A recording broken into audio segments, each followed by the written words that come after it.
Here's everything Trump did this week. He deported 6 people for making negative comments about Charlie Kirk. Yes, you heard that right. The State Department is now revoking visas from people who have said bad stuff about Mr. Kirk. They say they were strictly deported because of comments made about him. There's literally no other reason, which you would think would be a violation of freedom of speech. You know, the thing we tend to like having in this country. But a certain section of the Immigration and Nationality Act actually gives the president authority to revoke visas. But he can only do this if that person poses a risk to United States foreign policy. And this is essentially what Trump is trying to argue. He's trying to say that the people he revoked the visas from posed a risk to the foreign policy of the United States, which makes absolutely no fucking sense. These are the comments from the people who got deported. I want you to read some of them if you have time, because nowhere in any of these is there any potential risk to United States foreign policy. These people are just voicing their opinions on the guy. And although these opinions can be a little strong sometimes, they're not stuff I'd necessarily say. It's just people voicing their opinions. Like, that is the entire basis of freedom of speech in this country, is being able to dissent against people you don't like. You can't just deport someone because they disagree with the president of the United States. That is not the type of country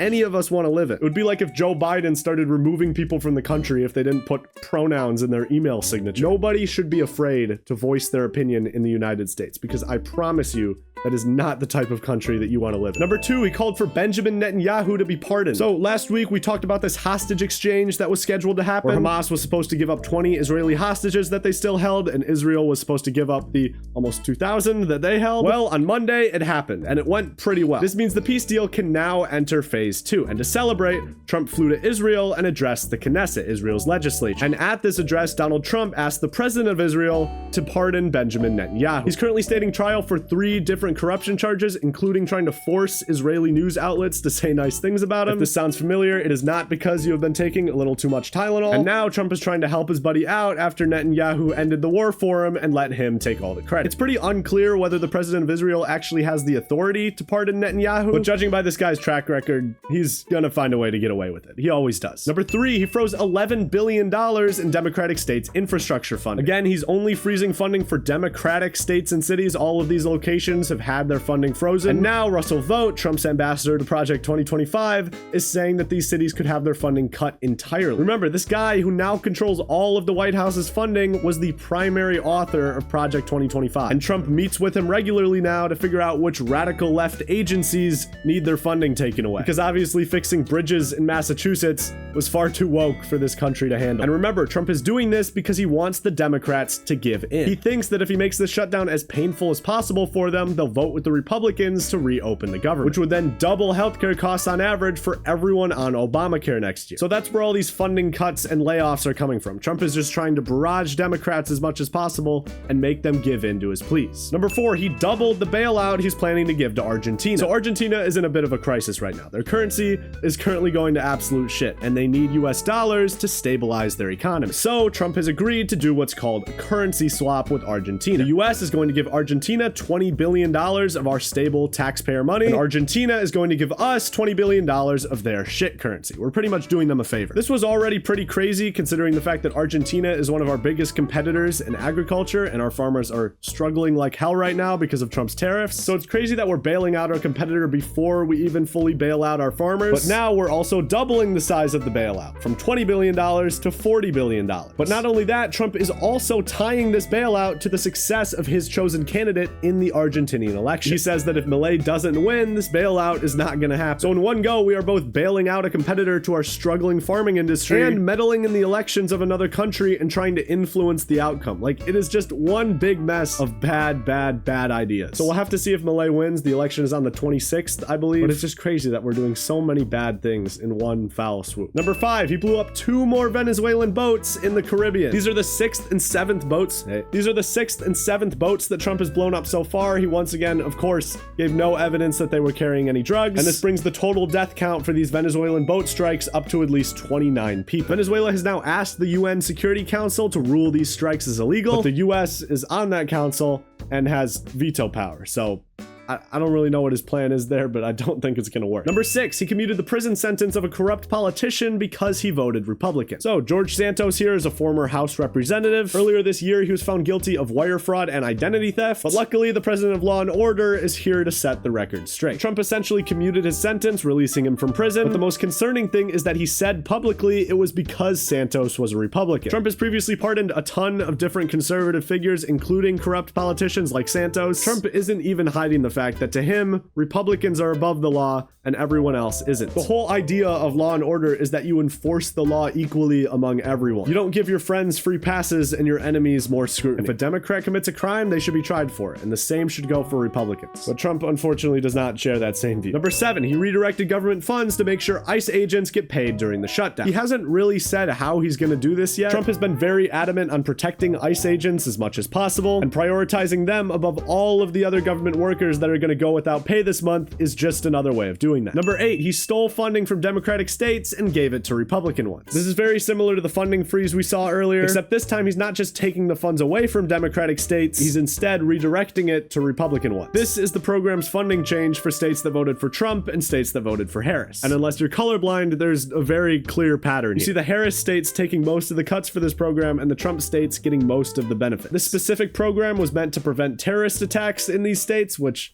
you know, I would think would be fairly important, but you know, some blue states are seeing more than 50% cuts in funding for it, so clearly it's not really important anymore. Number 9, he authorized the CIA to perform covert operations in Venezuela. So the president has the authority to use what are called presidential findings to perform certain operations in different countries. We've used it to sneakily give weapons to guerrilla or rebel groups. We've also used it to perform coups in different South American countries. And it's common knowledge that we really haven't had the best track record with these. It usually just causes a ton of damage to the region. A lot of people die. It can cause the country's development to stagnate. So it's usually not a good thing for the US to go and do this. Trump says he's doing it in order to curb illegal immigration and drug trafficking into the US, but it's also very unclear what exactly the CIA is going to be doing in Venezuela. They could be trying to dismantle cartels, take down individual people, you know, do a regime change on the entire country. I have no idea. Trump has also been building up a huge military presence outside of Venezuela, and the Venezuelan government has been mobilizing their troops in response. I don't think a war is going to break out. This is probably just so that Trump can keep blowing up boats, you know, his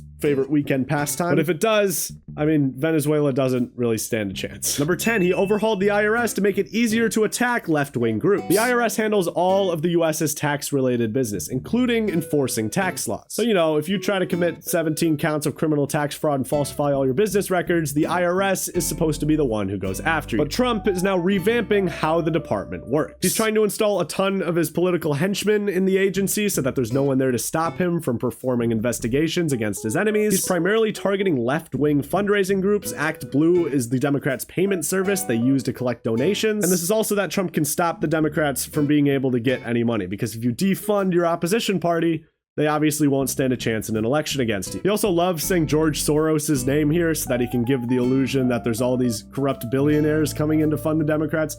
Act Blue isn't anything corrupt or shady. It's just the Democrats' payment processing service. It's their PayPal, essentially. And this is all while Trump accepts huge donations from corporations and billionaires to build his own personal ballroom next to the White House. This IRS revamp is 10 times worse than what we removed Nixon from office for in the 1970s. And yet now it barely even scratches the top 10 things that the president has done this week. Like, that should show you how corrupt the government and this administration is. Number 11, he fired all of the staff in charge of low-income college prep. This is another round of shutdown layoffs. Remember, he's trying to get the Democrats to give in and vote to double healthcare prices. This program specifically helped over 900,000 students prepare for college. But clearly, we now care more about raising healthcare costs for people than, you know, educating our youth. Number 12, he forced Meta to take down a Facebook page that was made to track ICE agents. Users would post pictures of the agents if they were in their neighborhood or nearby, and so the Justice Department forced Meta to take down this account. You might think that's fair, but personally, I don't like the government deciding which social media accounts should be allowed to stay up. To me, that sounds kind of scary, but to each their own. Number 13, he awarded Charlie Kirk the Presidential Medal of Freedom. He awarded this posthumously, which means after the person has died, and Erica, his widow, accepted it on his behalf. Listen, Charlie Kirk did not deserve to die.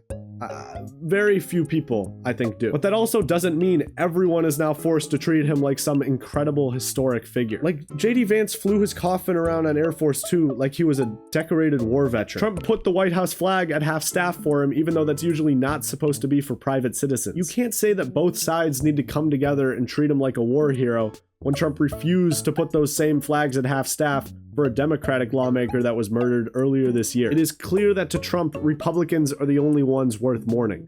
And I don't believe that that's true. And I don't think Democrats are the only ones worth mourning either. I think being bitterly partisan like that when it comes to people dying is really, really stupid. But that also means I don't have any obligation to someone who says that I'm not mourning Charlie Kirk's death effectively enough. Okay?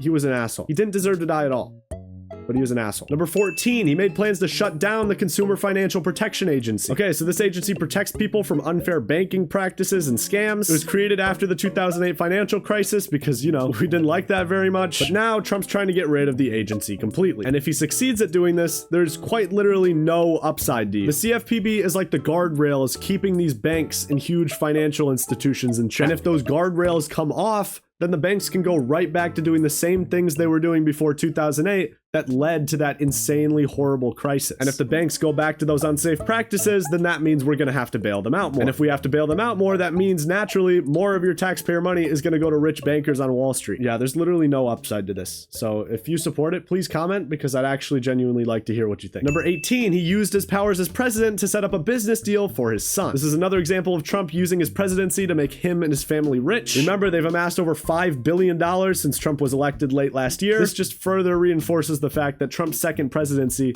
is not about you. It was first and foremost about, you know, not going to jail, and now it's about making as much money off of it as possible. And finally, number 17, he made plans to build a Trump arch across from the Lincoln Memorial. I really don't know where Trump's obsession with architecture came from. Like, all this stuff seems out of the blue. I genuinely think that all of his aides, like Stephen Miller, are the ones running the country. And when stuff like this comes out, you know it's just raw Trump. Like, they just gave him the building blocks and told him to play in the corner while the adults take away all our rights and make us into an oligarchy. There were a good amount of court verdicts for Trump this week. First, an appeals court rejected his request to send the National Guard into Chicago. This was an appeals court, meaning Trump is trying to get a previous decision overturned. And while that case is being worked out, the judge extended their block on Trump's National Guard deployment. A judge also blocked his layoffs of thousands of government workers. These are the shutdown layoffs that he did last week. And the judge ordered Trump to temporarily pause the layoffs. So they're not fully blocked yet, but they are on pause. Another judge extended their block on Trump deploying the National Guard to Oregon. Last week, they blocked him from sending any National Guard troops to Portland. Then Trump appealed that ruling, and now a judge has extended that block until this case gets decided. A judge also dismissed a lawsuit challenging Trump's energy policies. This was mainly focused on Trump's coal production policies, and the judge kind of just said, yeah, it might be illegal,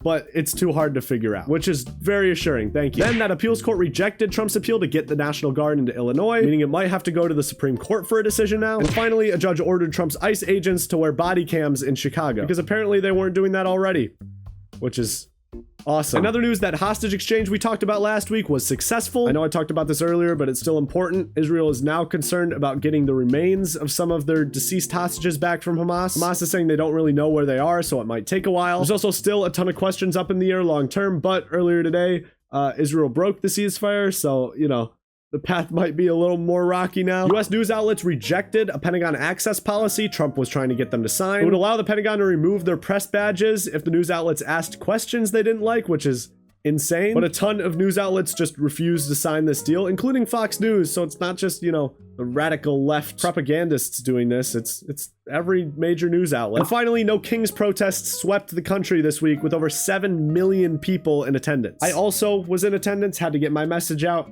It's important. It was actually pretty fun. I didn't expect it to be like that happy of an atmosphere. It just goes to show how much Trump is trying to paint these protests as violent or hateful when in reality they're really not. I saw it with my own eyes. Everyone there was smiling. Like, it was a good time. All right, now for our weekly trackers. Inflation is at 2.9% and rising. Unemployment is at 4.3% and steady. Eggs are at 3.59 and steady, and gas is at 3.30 and steady. I know all of this because these stats are frozen because of the government shutdown, and I've been saying the same numbers for like 4 weeks in a row. But the number that has changed is how much Trump has spent on golf, which is now a total of $95,200,000 taxpayer dollars. This is more than double what Obama spent at this point in his presidency and more than Biden spent during his entire presidency. I don't understand how so many people see this guy as the champion of the working class when he, you know, bails out our agriculture competitors, spends a ton of our taxpayer money on golf, and then proceeds to do nothing about the real issues in this country. But everyone could have their own opinion. That's just mine. Thank you, boys, for watching another week of the Trump Tracker series. Hopefully you're enjoying the long form videos. If you have any suggestions for like how to make these more entertaining or better, please leave them in the comments. I want to make these videos as good and as high quality as possible and as accurate as possible. Thank you for the support so far. Seriously, there have been a ton of really nice comments. You guys are awesome. And read up on these topics yourself. You know, don't listen to some 18-year-old kid in his college dorm room, okay? I'm just gathering all the information and putting it in one place. You guys should really go and check out these articles on your own, because there's a lot of information in there that I don't have time to talk about. But yeah, you guys have a great week, and I will see you next time.